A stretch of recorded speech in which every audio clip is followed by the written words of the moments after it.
You're not lazy. You're living on a level 90% of people never even reach. You know that feeling when you cancel a plan, and right after, your whole body feels lighter? Not because you hate them, but because you just escaped something that was draining you. And yet, you can't quite explain what that something is. So you fall back on the most familiar conclusion. Maybe I'm just lazy. No, that's not it. You're not lazy.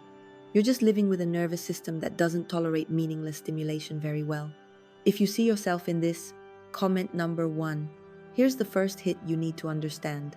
You think you're low on energy, but the truth is, you're losing energy in the wrong places. According to psychology, your brain doesn't measure energy based on busy or not. It measures it based on meaning and stimulation. A shallow 2-hour conversation can drain you more than 8 hours of working alone. Sounds a bit odd, doesn't it? But that's exactly how your brain works. And here's the mechanism behind it. Your brain has a system called cognitive load. The mental load. Every time you have to process too many signals, eye contact, tone of voice, hidden intentions, unspoken expectations, your energy burns out rather quickly. Other people don't feel it the same way, but you do, because you're not just hearing words, you're reading the entire atmosphere. You're not just seeing actions, you're sensing the motives behind them, and that's why you get tired. Not because the world is too much, but because you perceive it too deeply. Now here's the trap. You start to believe the solution is total withdrawal. Stay home, cut down interactions, keep yourself safe. And yes, in the short term, it works. You feel lighter, calmer, less pressured, but your brain learns fast. It records patterns like this. Home equals safe. Outside equals draining. And just like that, alo begins. Avoid relief reinforcement, more avoidance. You don't notice it at first, but your world is slowly shrinking. If this hits a bit close to home, comment number 1. Now here's the part most people don't say out loud. You're not wrong, but you are slightly off track. You're using your sensitivity as a reason to withdraw, when in reality, it's an ability that needs to be trained. You don't need to become less. You need to become stronger. And this is where Carl Gustav Jung comes in. He said, we don't have just one self. We have layers. One of those layers is the persona, the social mask. It's what you use to function in the world. But if you wear it for too long, you forget your real face underneath. And that's why you feel exhausted. You're not just interacting, you're performing. And every time you perform, a bit of your energy gets drained. At home, you take it off. You breathe. You return to yourself. But here's the twist. Home isn't just a place of recovery. It's also a place of confrontation. Because when the noise is gone, when there are no distractions, something else shows up. The shadow.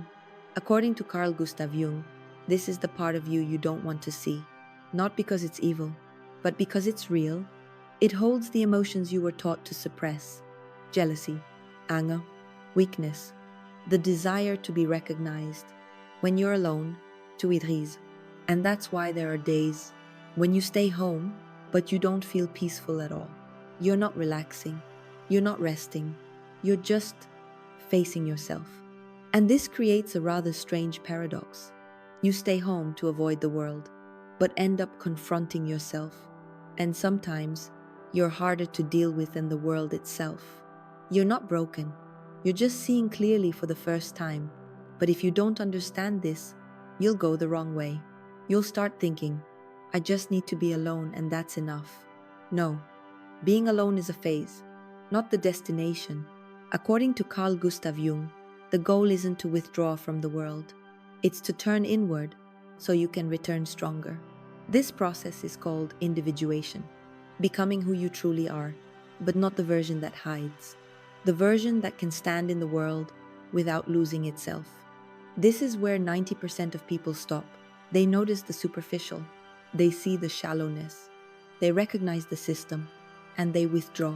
They think they're different, but really, they're just stuck in between, no longer belonging to the crowd, but not yet strong enough to stand independently. And that, mate, is the most dangerous stage. you begin to isolate yourself. But you call it being selective. You start avoiding things, but you call it protecting your energy. You shrink, but you call it self-awareness. Partly true, but not quite enough, because if you never return, you'll lose something important, your ability to connect. And humans aren't designed to live entirely alone. Not everyone is out to manipulate you. Most people are simply living unconsciously in their own patterns. The issue isn't the world, it's how you respond to it. And here's the model you need to understand. Energy equals control. When you have energy, you choose. When you're drained, you react. If you stay home because you choose to, that's power. If you stay home because you can't handle the world, that's loss of control. They look identical from the outside, but the difference is everything. If you want to change this, don't start by forcing yourself to go out more. Start by reclaiming your ability to choose. And the method is surprisingly simple. Add intentional friction. You don't need to push yourself into parties. You just need to step slightly outside your comfort zone. Every day. A little bit. Step outside for 5 minutes. Talk to one person. Sit in a new environment. Then come back.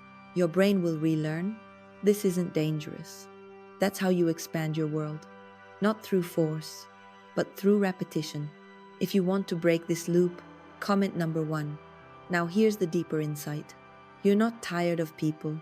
You're tired of being a version of yourself that isn't real. If you find a place where you don't have to perform, you won't feel drained.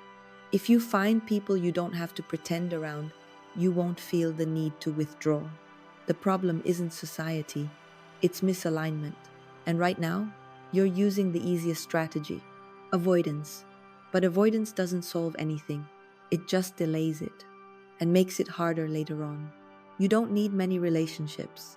You need the right ones. You don't need more interactions. You need real ones. You don't need to change your nature, but you do need to expand your tolerance. That's growth, not becoming someone else, but becoming a larger version of yourself. And here's the closing truth. You're not lazy. You're not broken. You're not weak. You're just in the middle of a process very few people truly understand. Awakening.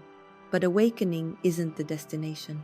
It's the moment you start seeing things clearly. And from there, you have to choose. Keep growing, or shrink back and call it who you are. If you choose growth, life gets harder, but more real.